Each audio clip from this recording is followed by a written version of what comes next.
이어서 이지연 기자가 지난 30년 동안의 새만금 사업, 그리고 이번 여론조사에서 나타난 전북 도민들이 바라는 새만금의 미래를 정리했습니다. 지난 1987년 당시 노태우 대통령 후보의 선거 공약으로 채택된 뒤 1991년 첫 삽을 뜬 새만금 사업. 1999년 시화호 오염 사고 이후 방조제 물막이 공사가 중단되고 2000년대 들어 환경단체가 제기한 소송을 겪는 등 우여곡절 끝에 2006년에야 끝물막이 공사를 마칩니다. 애초 식량 증산을 목표로 100% 농지를 조성하는 새만금 종합개발사업 기본 계획을 수립했지만 산업 생태계 전환과 토지 이용 수요 변화로 농지 면적은 30%로 줄고 산업, 관광 등을 포함한 복합 용지 비율이 70%로 늘어났습니다. 사업 속도는 크게 떨어졌습니다.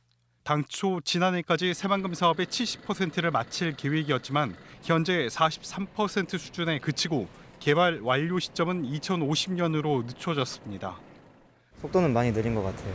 그래도 이제 그 사업의 규모나 이런 것들을 보면은 그게 큰 규모인데도 불구하고 좀. 지난 30년 동안 새만금에 투입된 국가 예산은 8조 6천억 원. 전라북도의 한 해 국가 예산과 비슷한 수준에 그칩니다.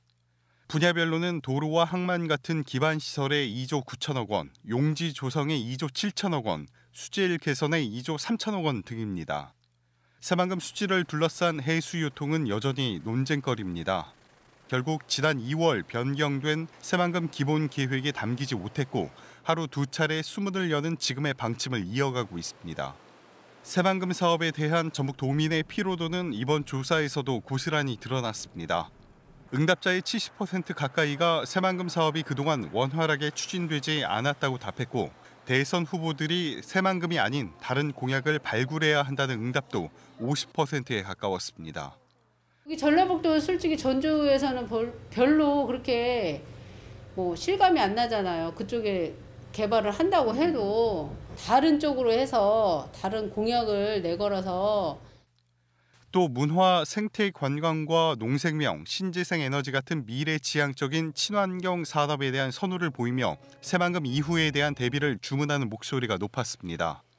초광역 협력에 대해선 응답자의 80% 이상이 동의한다고 답해 전북만의 독자적 발전에는 한계가 있다는 인식이 드러났습니다. KBS 뉴스 이재현입니다.